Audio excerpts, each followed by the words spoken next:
দেশি বিদেশি চিকিৎসকদের যুক্ত রেখেই খালেদা জিয়ার চিকিৎসা চলছে বলে জানিয়েছেন বিএনপি মহাসচিব মির্জা ফখরুল ইসলাম আলমগীর। সোমবার সকালে গুলশানে চেয়ারপারসনের কার্যালয়ে ডক্টর রেজা কিবরিয়ার যোগদান অনুষ্ঠানে সাংবাদিকদের প্রশ্নের জবাবে তিনি একথা জানান।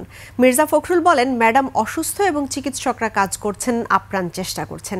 দেশি বিদেশি সমস্ত চিকিৎসকদের যুক্ত রেখেই তারা চিকিৎসা চলছে। ডক্টর রেজা কিবরিয়ার বিএনপিতে যোগদান সারা দেশে প্রভাব বিস্তার করবে বলে মন্তব্য করেন বিএনপির মহাসচিব মির্জা ফখরুল ইসলাম আলমগীর। বিএনপিতে যোগদান করে ডক্টর রেজা কিবরিয়া বলেন, বিএনপির বর্তমান নেতৃত্ব দেশের নতুন প্রজন্মের সব স্বপ্ন পূরণ করতে পারবে। অনুষ্ঠানে বেগম খালেদা জিয়ার জন্য দেশবাসীর কাছে দোয়া চাওয়া হয়।